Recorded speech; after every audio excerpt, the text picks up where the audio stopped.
Here we are now with the third of the major figures who we're looking at for um, the sort of theoretical foundations of human rights with John Locke. And we're looking at the second treatise of government. Hang on, let me not lose my page. So we're looking at the second treatise of government. We're just looking at the first 5 chapters right now. So John Locke, as you can see, somewhat predated the other figures we've looked at. And he was a very powerful political philosopher, especially pushing back against the sort of the political disposition of absolute monarchy. And so he's been very influential for people who want to promote a democratic model of governance. He's been very influential for people who want a theory of accumulation of property, as we'll see.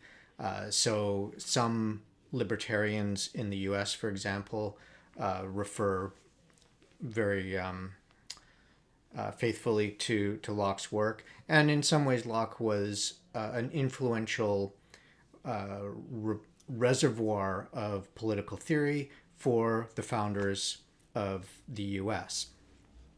Okay, so then our concern is with human rights. And he makes a number of very important contributions to the formulation of human rights, chiefly the idea of inalienable rights.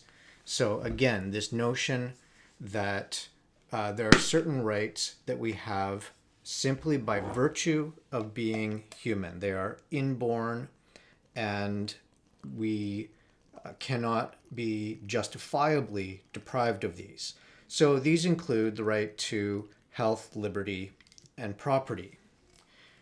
A way to think about this then is that these rights are mine, but in a particular sense. Because they're natural to me, the rights also that I can't trade away, they're inalienable in the sense that other kinds of things like say I have a thing, an item. I've got my book. It's alienable. I can give it away. I can trade it. I can sell it. But things that are inalienable to me are things that I can't trade away. Similarly, nobody can take them from me, at least not justifiably. So these rights are inalienable. And we notice something else distinctive about them right away. To say that they are naturally mine means that they exist also in the state of nature being a key concept in Locke's thinking. So even when there's no state, like a nation state, no contract, like the social contract, which we'll get to later, to enforce them, they're still intrinsically mine. They belong to me, they adhere to me. They're not contingent on things like the existence of a state or contracts or the existence of law, beyond natural law, that is. And so they're not matters of consent, but are rather intrinsic to humans, which is to say that consent could build upon them, but they're not negotiable on the basis of consent, so that I can't consent to give them up and thereby abrogate my rights. It's also worth noting that Locke claims that reason is the law of nature. And so this is also something we saw was very, very important to Kant. So in the state of nature, humans have reason to guide them. We know, even in the state of nature, on the basis of the reason that is also intrinsic to us, what we can and cannot justly do. So as a practical matter, one person can deprive another of life, health, liberty, property, but You can't do it as a matter of right. You can't claim the right to do so. Further then, we should note that in contrast to Kant and Mill, who develop moral and political philosophies that don't require God in any way to make them coherent, they don't rest on a bedrock of the existence of God. They don't rest on a theistic bedrock, you could say. Locke, who deserves to have an E at the end of his name, Locke does anchor his notion of natural rights in God.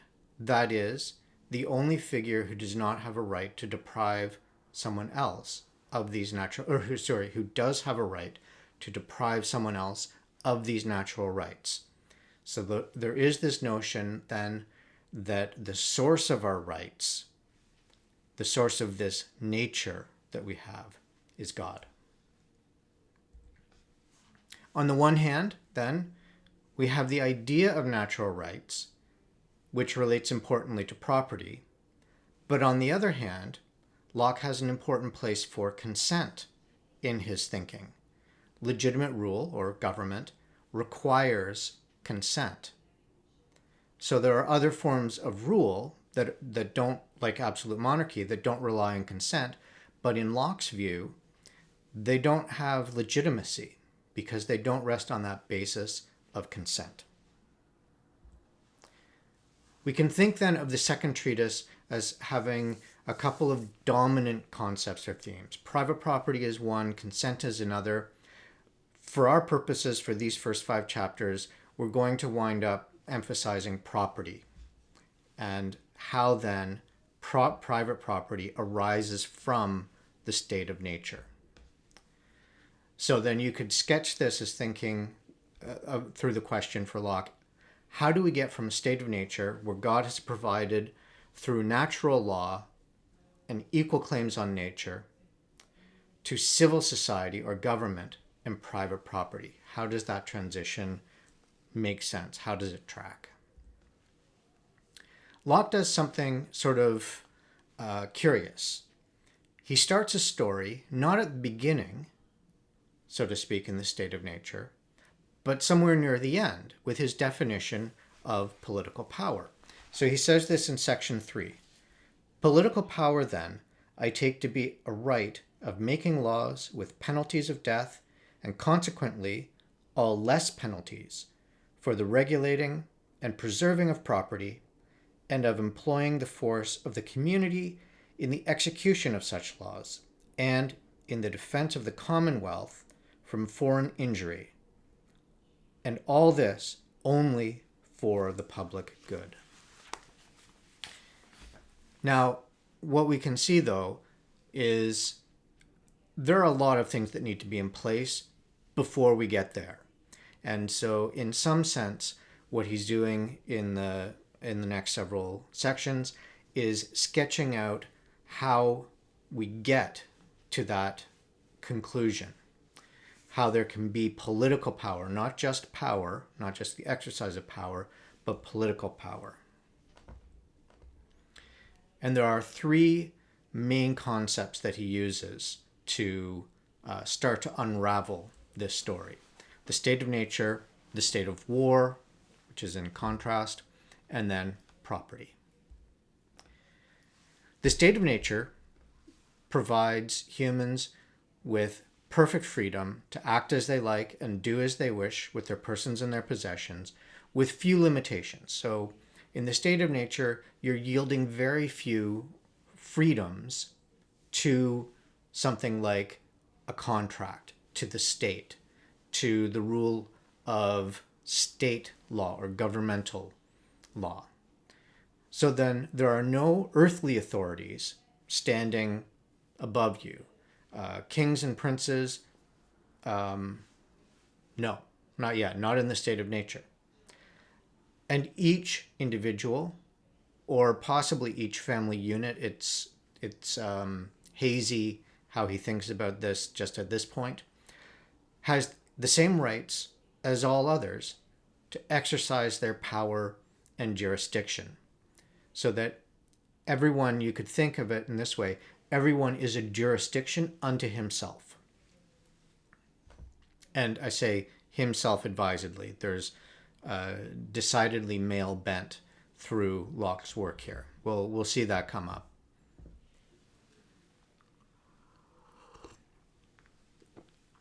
So then he says, the state of nature has a law of nature to govern it, which obliges everyone. And reason, which is that law, teaches all mankind who will but consult it, that being all equal and independent, no one ought to harm another in his life, health, liberty, or possessions. So then, because we all naturally possess reason and are capable of consulting our reason, we can see that everyone is equal, everyone is independent, because we're not entered into contracts at this point, and therefore no one ought to harm another in his life, health, liberty, or possession. And that therefore anyone who faces harm in any of these realms is, by force of reason, justified in defending himself. Why? Because there is no particular authority, like a sheriff or the courts, to enforce this law. This law lies equally in everyone's hand. Everyone has an equal claim on this right to defend oneself. So then, in the state of nature, there's this clear law not to harm another in liberty, body, or property. And we find that every person has the right to punish anyone who offends that law, anyone who threatens my well-being in terms of my life or my health or my possessions, risks punishment, and I'm justified in exercising that punishment. And that includes the right of the injured party, the person who has been harmed in one of these realms by another, to appropriate the goods, to take the goods or services of the offender by right of self-preservation. So I can demand that the person who has harmed me also restores me to my well-being by giving me back my property, or if my property is, say, food and the individual has consumed it, then by performing service for me in order to restore to me all of the wealth that this individual has now consumed. Wealth in terms of, say, gathering apples or whatever it might be. Now, because in the state of nature, everyone has the executive power of the law of nature, we get this corresponding problem. Everyone, of course, is going to prioritize himself against others, or the well-being of his family against others, and therefore is going to impute harms to himself or herself more gravely than he will impute harms done by himself or herself to others. So in other words, there's going to be a certain kind of favoritism in the way that each individual interprets the natural law. And so we'll get disproportionate punishments, we'll get things that, we'll get judgments then that not everybody's going to agree on. Either that the offense has occurred or that the punishment for the offense is proportionate to the offense, to the injury done to the individual. And so then we need to cast around for a remedy. How do we make sure that everybody is, so to speak, on an even playing field with respect to punishments? Well, civil government. This is the remedy. Or the social contract, put differently. He says, the compact of agreeing together mutually to enter into one community and to make one body politic. So then, rather having the state of nature in which you have no individual body politic, you have just all of these individual bodies of humans, you're now agglomerating this group of individual bodies into a single body politic. And this is where we see for the first time the role of consent in civil society. Now, the state of war is the contrast that civil society seeks to ward off. The state of war. Why is it a standing threat? Well, because I am, out of self-love, going to overinterpret punishments against me, and I'm going to seek excessive punitive damages against the one who I think has wronged me. The one who has wronged me is obviously going to think that that's excessive and will respond in kind, and that is going to put us into a state of war where the principle of sort of the equality of the law is thrown into disarray. So then we have this standing threat to the state of nature by the state of war. By natural law, anyone's entitled to destroy any other who makes war with him or her. So then how do we identify this state? And here we have the plain difference. This is a quotation. Here we have the plain difference between the state of nature and the state of war, which are as far distant as a state of peace, goodwill, mutual assistance and preservation, and a state of enmity, malice, violence, and mutual destruction are from one another.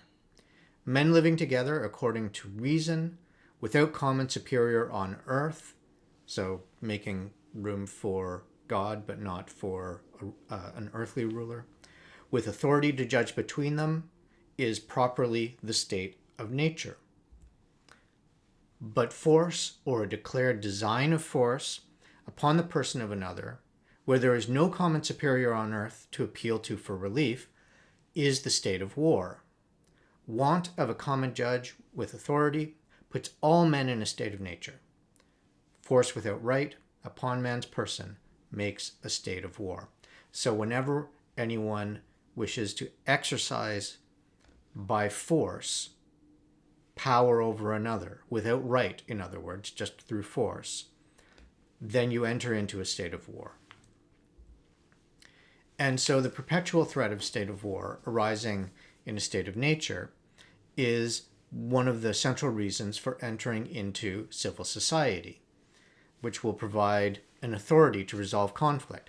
So then we wind up having, in that condition, to give up a certain amount of this natural liberty that we have, this natural freedom in the state of nature, in order to gain the security to ward off or insulate us against this threat of the state of war. Thus, we get the following move from the state of nature to civil society. The natural liberty of man is to be free from any superior power on earth, that's the state of nature, and not to be under the will or legislative authority of man, but to have only the law of nature for his rule. The liberty of man in society, so not in the state of nature, is to be under no legislative power, but that established by consent. So then, you're free within society to the extent that you live under a legislative power to which you have given your consent. Now, what this would entail is also ambiguous. So if you think about it, at what point have you, as citizens of the US, ever been invited to give your consent? And what would the contract be in the first place that you enter into? Well, you could think that the Constitution might be the contract, right? And yet, when you're growing up and you're going through school and you hit the age of majority, there's not a point at which somebody says, I would like now to ensure that we have your consent to impose upon you this set of laws that govern the nation. So then, okay, well, that raises a problem. How do you know that you've consented? How does anybody else know that you've consented?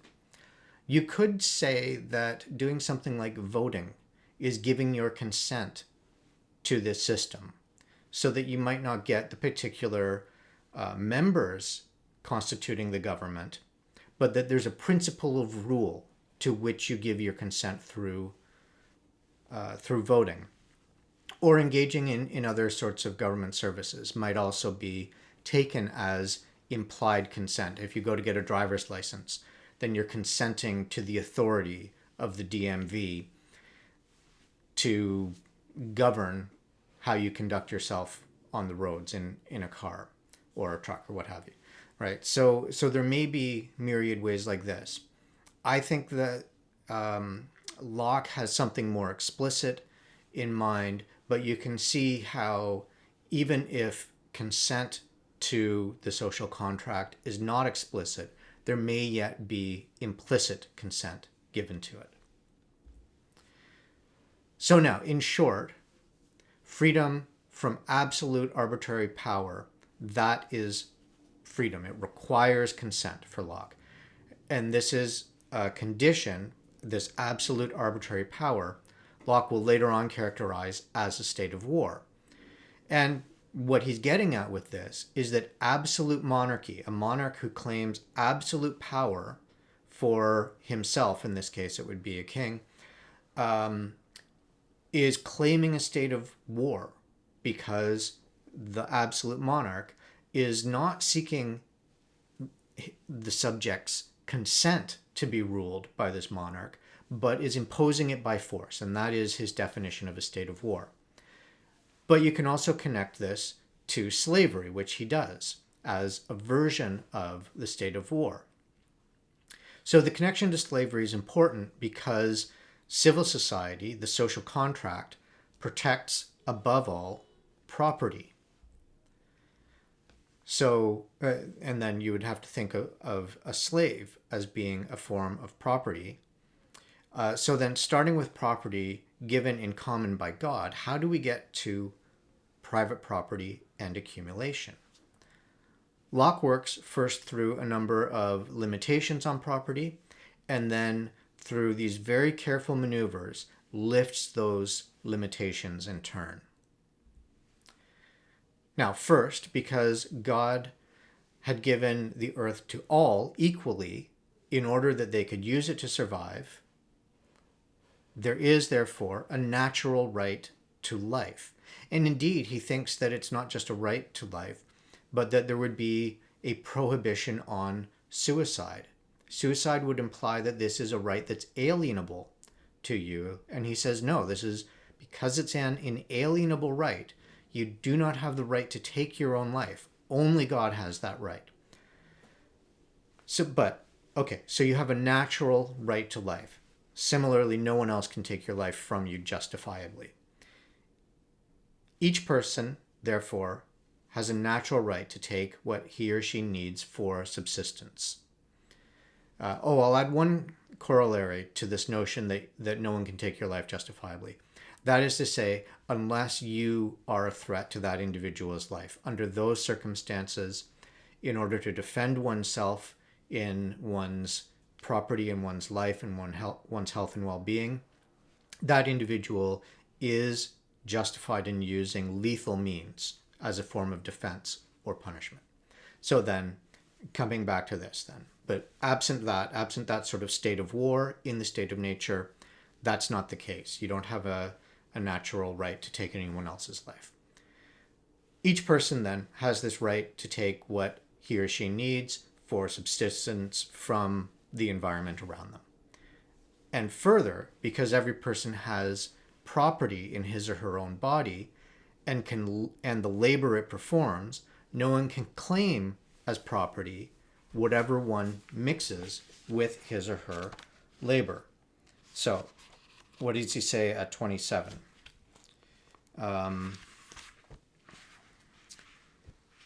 So this is the whole section 27. Though the earth and all inferior creatures be common to all men, so shared by all humans equally, Yet every man has a property in his own person. So then other people are not included in that set of things to which everyone has a right to, has access to, has a right to take and appropriate for their own well-being. Other people are excluded from that. Everyone has a property in his own person. This nobody has any right to but himself. The labor of his body and the work of his hands, we may say, are properly his. Whatsoever then he removes out of the state of nature, out of the state that nature hath provided, and left it in, he hath mixed his labor with, and joined to it something that is his own, and thereby makes it his property.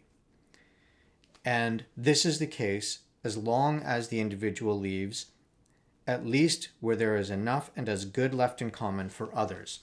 So then, whatever I apply my labor to becomes my property. The apple on the tree is everybody's property until I apply my labor to picking it, and then it becomes mine. And nobody else has a right to take it from me because I have applied my labor to it.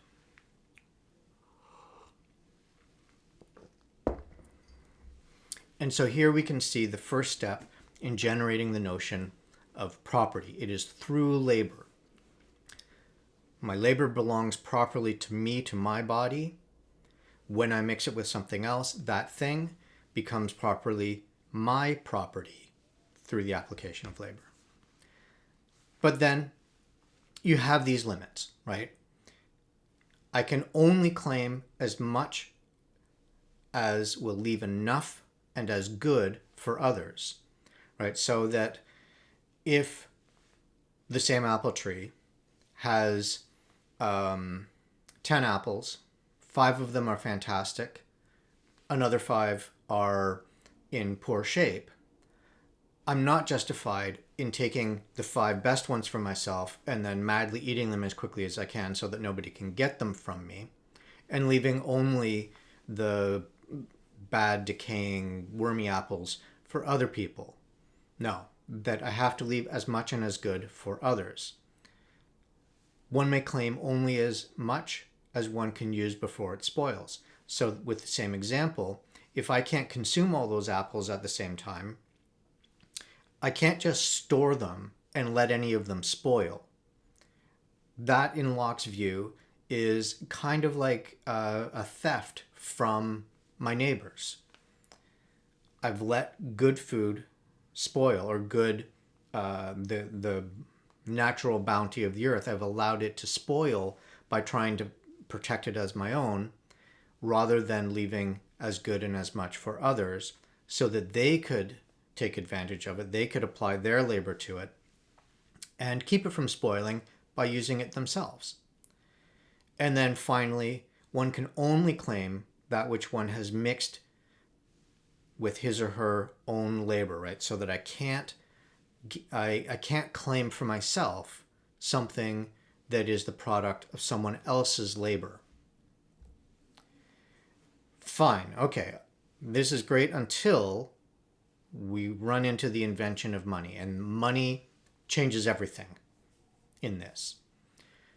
Because money does not spoil, right? So he's thinking here of gold and silver, that these are things that don't rot, they don't decay, they don't spoil. So then the danger of spoilage is taken off the table. You can accumulate as much as you can accumulate, and it will never go bad. It also then lifts the limit of leaving enough and as good for others, because he points out, cultivated land is so much more productive than common land. He argues in section 37, even if there's no longer as much and as good land for others, there is as much and as good produce for others, and money will allow others to buy this produce from you, so that even though you've enclosed, say, all of the best land, have put it under production, and you're now you have then necessarily deprived others of access to this land by enclosing it. You haven't left as much and as good for others, but with the introduction of money, because you've made that land so much more productive than it would have been if you had just left it wild, and they can buy your produce from you. His point is then that this highly productive land is now creating more than it otherwise would have, and people have access to that bounty because they can purchase it.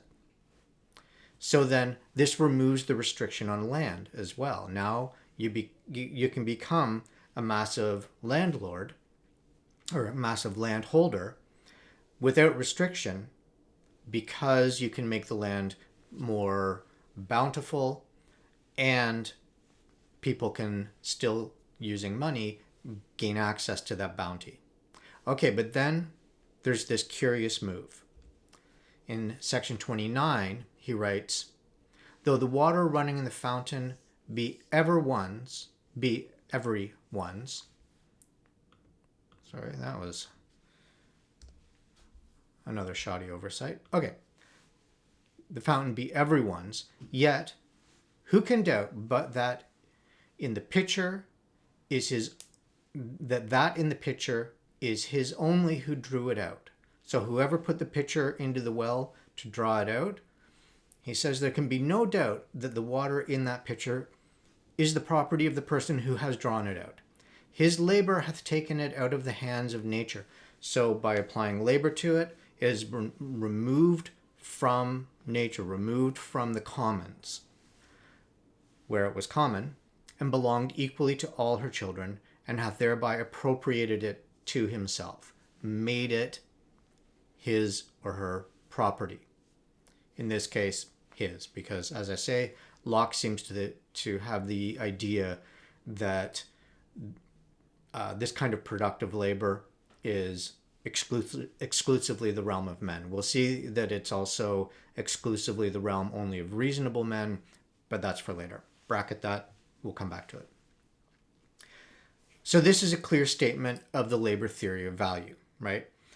With the labor theory of value, anything that has economic value has it only by virtue of the fact that somebody has applied labor to it, that human labor has created economic value where there had not been economic value beforehand. And this is a very nice straightforward statement of it.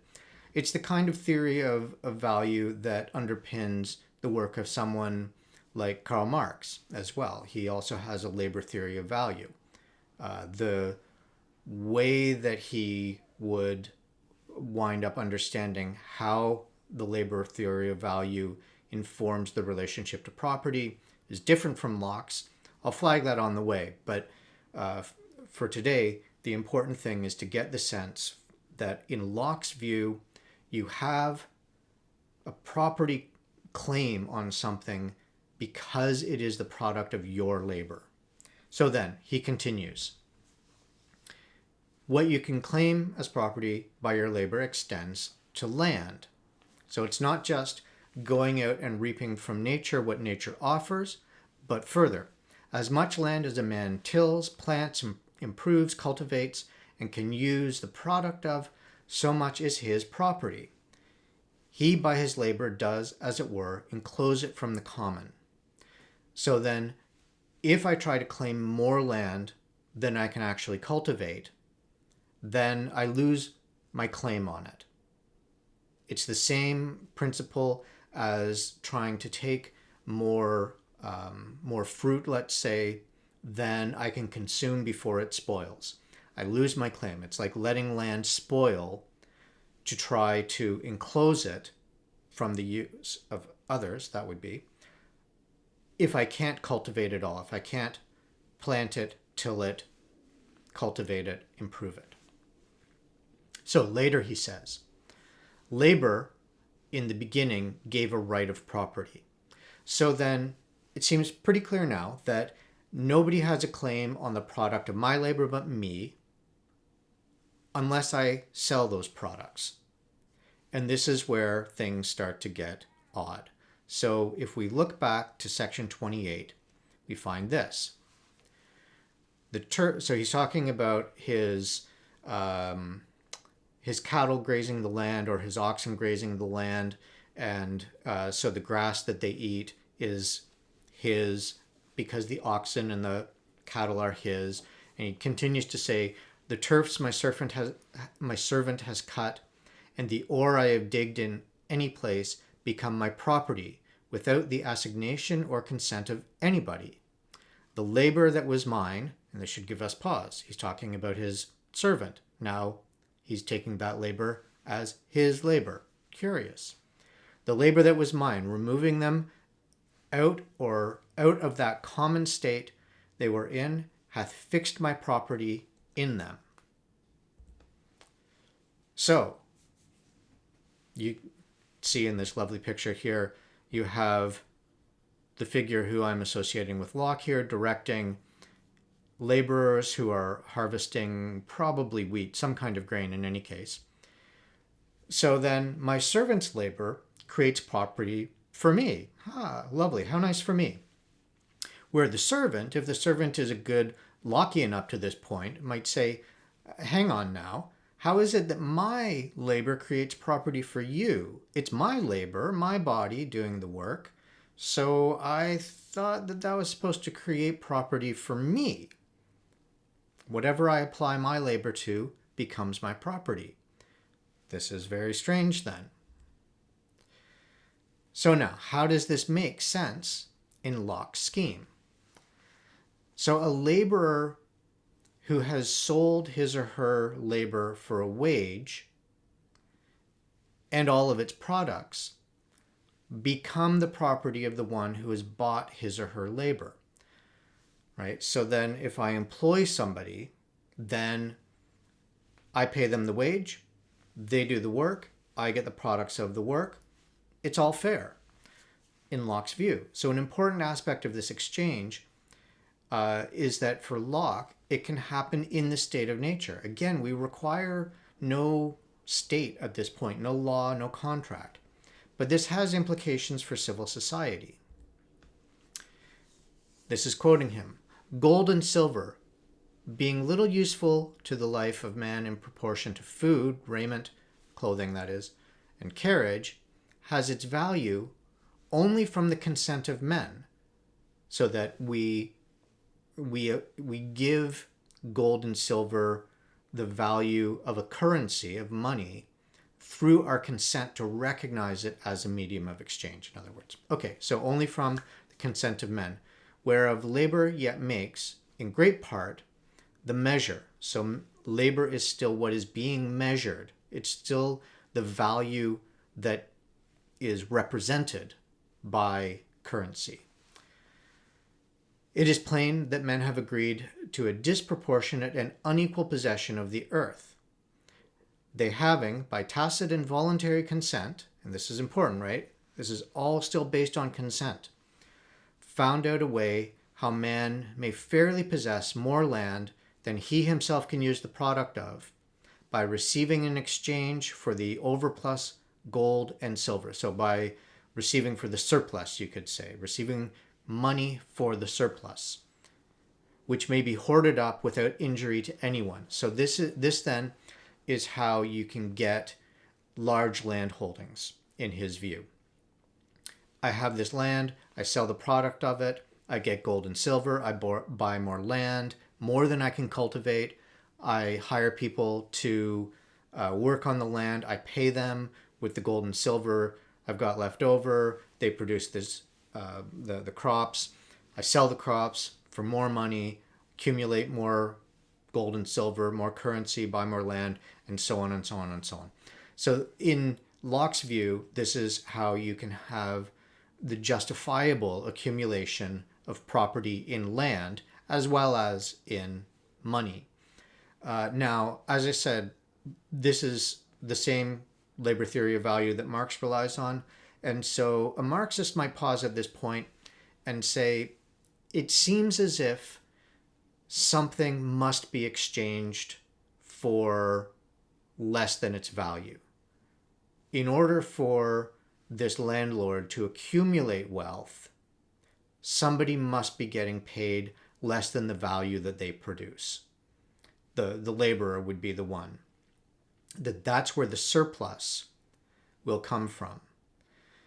Because if the worker is producing X units of value and the landlord pays X with the money, then the landlord is not going to actually be able to accumulate more money in that way. It will go out as quickly as it comes in.